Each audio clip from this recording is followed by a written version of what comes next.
Is Donald Trump going to release a cryptocurrency in the coming weeks or maybe even days? That is at least what his son, Eric Trump, who is also the executive vice president of the Trump organization, has been teasing. He made this tweet on August 6th saying that he has fallen in love with crypto and DeFi. Stay tuned for a big announcement. And he's also been warning people to beware of fake tokens. The only official Trump project has not been announced yet. You will hear it here first. Very, very interesting developments. And if they really release a token, I think this is going to even boost the importance and visibility for cryptocurrency for this election cycle, which means for the next 2 to 3 months, it's going to get very, very interesting. On other news, we also saw Russia apparently officially legalizing Bitcoin and crypto mining. To be honest, I've read such news over the years multiple times from multiple countries that they are now finally legalizing crypto and this and that. But it usually turns out to be more kind of a fluff announcement and not actually something that crypto is being actually used for or actually legalized. Like in El Salvador, I think El Salvador is the only country that has actually properly adopted crypto. They keep buying crypto every single day. I think the El Salvadorian government is buying 1 BTC per day. And when there's a big dip, they also buy the dip. I don't think that's what this means. But apparently Putin now signed a law legalizing cryptocurrency mining in Russia. And it kind of also makes sense, obviously, for them, given these strict sanctions, but also to kind of move away from dollar dependencies. And especially with all BRICS nations, Brazil, Russia, India, China, and South Africa. If those nations jointly would rally behind Bitcoin and either create a new currency that is backed by BTC or just create their own new currency, hopefully not a CBDC, like China did, but we'll see. In any case, apparently this is set to go into effect in just 10 days, which is now, 8 days from now, because today is August 10. We will see what this actually means and how that will play out. Looking at the ETF flows, we see Bitcoin 90 million in outflows as of yesterday, August 9, and the Ethereum spot ETF 15 million, another 41 alone from Grayscale. They keep selling, but now, like I said also in the recent video, below 5 billion, so they're slowly running out of powder. Looking more into the Cosmos ecosystem, and we will also do a full breakdown of Picasso, Network, PICA tokenomics at the end of this video. But looking at the Cosmos performance these days, or I should say the forbidden ecosystem, Cosmos is a forbidden word nowadays. But anyways, the interchain, Atom, $5.13 up 2% today. Everything slightly kind of sideways, a few coins up, a few coins down. Top winners, IrisNet, Kronos, and Juno. Also, I haven't really followed up the hottest and latest on Juno. Saga also up, back at $1.31 after it went below $1. Biggest losers, we have Passage and Stride. Passage, extremely low, 11% down yet again, though. Stride as well, minus 5%, now at 62 cents. Major crash. This was at $7 the other day, literally down 90% in the past couple of weeks and months. So yeah, I think those two very interesting levels. Obviously, Stride, there's a lot of concerns around now this airdrop that's being paid out, the STRD airdrop that was farmed for 3 months for primarily STTR, 5% of the STRD supply that is now being paid out over the coming weeks and months. So this might cause additional sell pressure. We talked about this also in another video. And Passage, I feel, is just in a very cold and inactive category right now, which is metaverse, virtual worlds, gaming, right? This is super cold right now. And yeah, they just also launched at the depth of the bear market. But I think this is still one of the potential gems for this bull run, especially when the gaming sector and metaverse narrative gets on the spotlight again, right? Which inevitably is going to happen this cycle at some point. Moving over to Osmosis, there's some big news, big improvements on the UX and UI. Recently, we talked about the analytics page that was revamped. Now we also have a new way to transfer funds. They also now implemented Skip as well as Squid Router, which is using Axelar technology. And yeah, this portfolio page now, we can also briefly look into it. You have a lot more tabs here on the side now. The only ones that make you leave the site is basically margin, which means you're being redirected to Mars, and perpetuals, where you get redirected to Levana. But you basically come here, you can connect your wallet. You also can enable one-click trading. We made a tutorial about that also the other day. You connect your wallet, and now you see all these coins that you can deposit here. Let's say you want to deposit Arbitrum, then you can also just connect your MetaMask automatically here, and then you would be able to just basically deposit your ARB tokens here, either in dollar or in ARB tokens. And if you want to see what other options you have, you can choose that here as well. Either go to Skip directly, Squid Router, or Satellite Money. Those two are actually using Axelar technology. And Axelar also was chosen by on-chain governance as the canonical bridge on Osmosis around a year and a half ago or something like that when it went live. But now we see more and more integrations there. You can also deposit your SOL tokens, for example. There, however, you get redirected to a new page, which is using Wormhole. So this is now getting all integrated. And I think this is exactly what Osmosis should be doing, right? Is focus on the fundamentals, back to the roots, the original mission, be the best DeFi hub that is using Cosmos technology, really showcase Cosmos technology. Osmosis was the project that took IBC to market. I think without Osmosis, IBC would not be as adopted as it is. But now I think Osmosis can maximize and really tap into more technologies and bring them all together and have them all integrated on the main Osmosis platform, right? Without chasing other narratives like Bitcoin L2. And we talked about it so much over the past weeks and months. But I feel like Osmosis is getting back to the roots, being the best DeFi platform there is. Also just massively simplifying the UX, UI, hopefully also launching a mobile application. I think that would be cool as well. I think this would be a good pathway for Osmosis to actually capture substantial market shares in the DeFi space and also in the interoperability space eventually, right? Then we also have some important news for Kujira and the whole Kujira situation. We reported about it when Kujira fell into this liquidation spiral that cost around $2 or $3 million of bad debt on the protocol, which is still not being repaid yet. But they just announced basically a partnership with Thorchain. JP Thor, the founder of Thorchain, has been very, very vocal about basically acquiring Kujira or closely and tightly integrating it into Thorchain. And that is possible in the future because Thorchain is going to integrate both CosmWasm and IBC. Finally, we talked about this like 2 years ago. We did interviews with Chad Barraford, people from Thorchain, even Michael Perklin was there. So we did some live streams and content back then. But now it's finally coming, and Thorchain will become the new home of Kujira's suite of leading DeFi products. And I think this is a big win, actually, if that all happens. Obviously, this is now just a Twitter announcement. But if that actually happens, I think this is a big win for kind of Kujira and a happy end. Like I was saying in the previous video, like I really hope there is a happy end to that. Yeah, that means also Kujira's DeFi product suite is now very close to the liquidity, very close to the user, to the trader, and that's exactly what Kujira needs. At the same time, also, they announced changes in their leadership. Dov is parting ways. He's leaving the project. But then there's also other community members stepping up and joining the core team. JP Thor is really the person to follow here if you want to stay updated about all that he's doing. This is Chad. He's been at here on the channel a couple of times. We also met him. He was also, I think, at Cosmoverse, and then we also met him at an event in Singapore that we did, Cosmos Singapore, last year. And yeah, JP has also shared that he wants to basically incentivize validators, up to 9 Kujira validators, where they can set a 100% fee commission for 12 months to help bootstrap them into Thorchain. So basically, that means also if you are a Kujira validator, you might be incentivized, and one of the 9 validators where you get a 300k rune delegation, I guess. This is something for you if you're a Kujira validator to be aware of, and just also generally follow JP Thor on Twitter. Then we have some news from Celestia. Celestia is about to have their first upgrade ever since they launched in October of last year. Was it October or September? But yeah, Lemongrass is coming up. And this is going to bring one-click tier interactions with other IBC chains, also interchain accounts, ICA, which I think is going to also unlock more and more liquid staking providers. As far as I understand, this has been a bit of a bottleneck for permissionless liquid staking on Celestia, and also a new upgrade mechanism.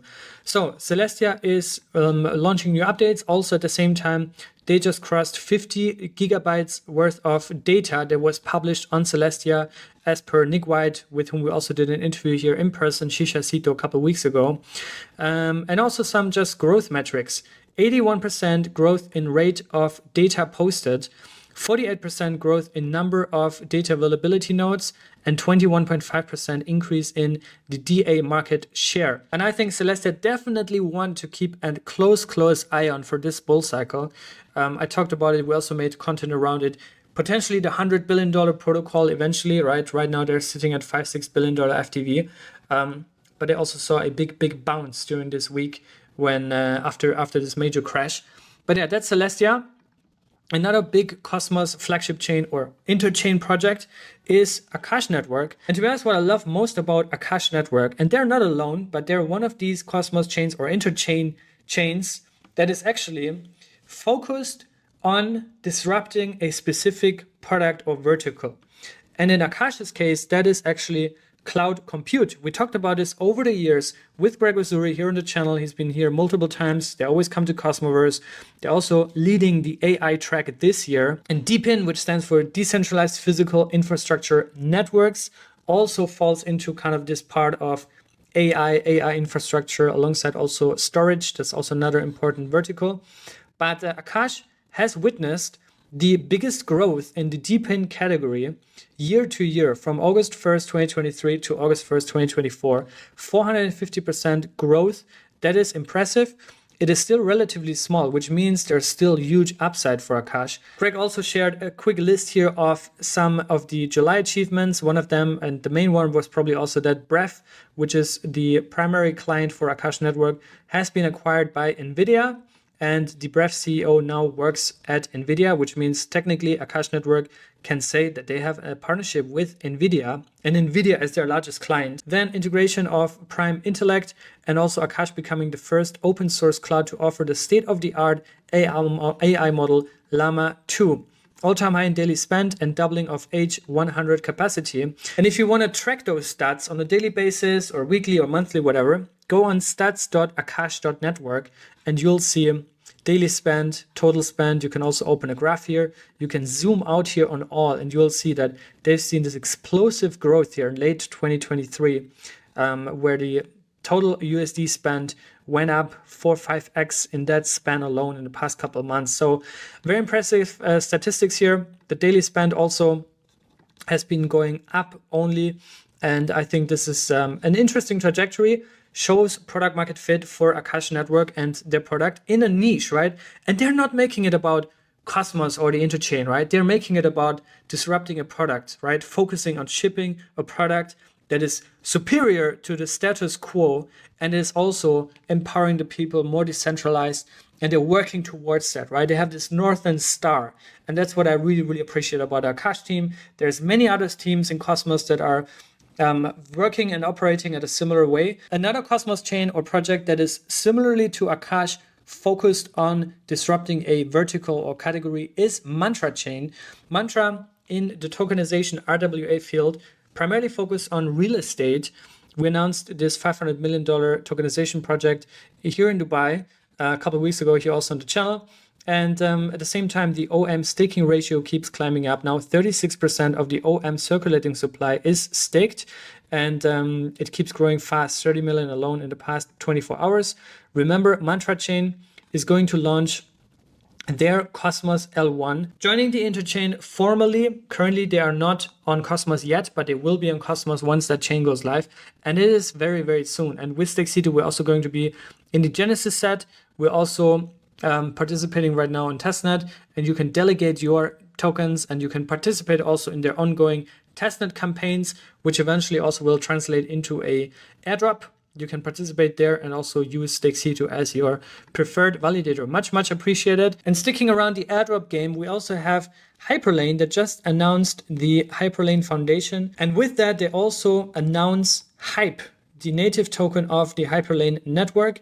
And Hyperlane is focused on interoperability. I think it's comparable or a competitor basically to Axelar network. So it's also in this field of interoperability. They do have some integrations. I think it's also more tailored to the modular ecosystem. They also have this bridge that they have built with Stride, also between Pharma chain. And yeah, we also talked about that. But yeah, Hyperlane is finally launching, and there might also be an airdrop. Now, as promised, an overview of the Picasso network tokenomics, the PICA token, its utility, also next steps. Now, as they're also proposing to migrate and become an atom secured chain, what that means, how that will also change the tokenomics. I briefly talked about it in the recent video where I was sharing my initial comments about the Picasso network manifesto, in which they're basically saying that the end game for crypto, how they see it, and that resonates a lot with me, to be honest, is basically, it's not about which chain you're on, which ecosystem you're in, your team Polkadot, your team Cosmos, your team this, team that. The end game for crypto is that you just have useful applications, and the underlying interoperability and infrastructure is just in the background. Users don't need to care about it. Users don't need to care which chain they're on, what wallet they're using. It's all seamlessly compatible. And that is also the entire vision of Cosmos in the first place, right? And Picasso Network is one of those teams that is pushing really hard to make this vision a reality, which is why they are considered the IBC hub or interoperability hub and terminal that is just abstracting a lot of that complexity away and enables seamless interoperability by focusing on IBC as the premier interoperability stack, the TCP/IP equivalent for the blockchain economy, right? That's the vision, that's the end game. And obviously there's a lot of other things involved about kind of, strategic approach, user onboarding, liquidity, attracting users, integrations, investors, partners, right? Community, visibility, competition, right? There's 100 verticals, 100 factors that can also impact the outcome of that vision, right? Are they going to achieve it or not? And sometime in late last year, Picasso Network had this massive run where they did a 20-30x out of nowhere. And since then, it has come down a lot. It has come down a lot, basically back to the levels before this run, right? Probably even below that. But first off, what is Picasso Network actually? Picasso is an L1 app chain built on the Cosmos SDK and acts as an interoperability hub connecting currently Solana, Ethereum, Cosmos or IBC chains, and Polkadot/Kusama as well via cross-ecosystem IBC. That is the mission, IBC everywhere, and they have been very vocal and committed to make IBC the interoperability standard in crypto. Some brief history, Picasso Network actually originally was meant to be the canary network for composable, the composable chain. So Picasso originally launched as a parachain on Kusama, whereas composable should have launched as a parachain on Polkadot, right? This was the original assumption. I think this whole canary network thesis then did not really play out and turn out to be not really valuable, especially after this one incident where I think it was Akala that got hacked or something for their stable token on Polkadot and not on Kusama, which kind of also invalidated this whole thesis, which is why they then also stumbled upon and went deeper into the Cosmos ecosystem and IBC as the interoperability standard, and decided to launch a L1 app chain using the Cosmos SDK. And with that, they also launched Kusama and Polkadot IBC. And the reason why they launched a Cosmos SDK chain in the first place is because they needed a IBC compatible chain on the Cosmos side that would be compatible with Centauri, which is their extension of IBC that would make it compatible with Kusama and Polkadot, right? And considering that they have their parachain on Kusama, that means the Cosmos SDK chain was needed to enable interoperability between Picasso network on Cosmos and Picasso network on Kusama. I think in 2023, they then started to also work on Ethereum IBC, which was then actually shipped in 2024 alongside Solana IBC, which is also now their restaking layer, also now with the rise of restaking. This is the current state. So we have IBC on Kusama and Polkadot, Ethereum and Solana. And we currently have two chains, one on the Kusama side and one on the Cosmos side. Some quick stats here about the Genesis supply, which I think was 1.5 billion, not million, because the total supply is 10 billion and the circulating supply right now is 7.4 billion as well. So that means 74% are currently circulating. And at the current price, this indicates a 5.5 million fully diluted valuation, right? This was at 2.8 cents the other day, and now it has come down really, really bad. So the question is, why is that, right? And I don't think that there's a concrete answer to it. Maybe it's just some early team members that have parted, because there was also a big restructuring last year with Picasso Network, or VCs, investors, and we can look into some numbers in a second, that have sold off their positions and exited. Maybe it's also just people that are not seeing the kind of clear product market fit yet, but also note that these products are launching in a market environment that is currently not really hot. So maybe it's also like thin liquidity, no big exchange listings, right? I think primarily exchange that PICA is trading is also on Osmosis right now. They try to build their own DEX with Pablo, but there's barely any liquidity left anymore. So I think they just pivoted and evolved over the years. Overall, the PICA token utility and value accrual stems from number one, staking rewards. Currently, Picasso is an L1 blockchain, but it will migrate most likely into an Atom secured one. Number two, bridging fees. 20% of the bridging fees go to PICA stakers, and also restaking rewards, currently mainly on Solana. 20% of the restaking fees are going to PICA stakers as well. Another thing with regards to tokenomics is that they have this buy back and burn model, which already accounted to 2 million PICA tokens that were distributed to stakers and 8 million PICA tokens that have been burned. So creating this deflationary effect eventually. I think right now the staking APR is around 10 or 11%, but with this token burn, that could also cause for at least a slowdown in emissions, or cause eventually also this deflationary effect. But obviously it's still a long way to get there. If you look at the PICA token distribution, we can see 20.9% was sold via the Polkadot parachain auction to the public, 15% for liquidity programs, 10% ecosystem incentives, 20% to the team, 7% Series A funding, and 27.1% to the treasury, right? Now the question is, out of this team allocation, right? Like I said, there was a big split in over the past 2 years. I think there was like 2022 was a harsh year, and probably the first half of 2023 as well. And here we can also see that the unlocks have really started to kick in late 2023, and there was a big one here in December, I guess. And then for the past couple months now, we are here in August, right? So we're around 74%, and I think we have another 6 months left of these unlocks, these tokens, which also includes team tokens, that will be unlocked until, I guess, Q1 of 2025. So around 6 months left for all these tokens to be distributed, and then mostly in circulation, and then we might see a slowdown in sell pressure. Another thing to consider here is also a rich list, which basically shows you the top wallet owners and wallet holders.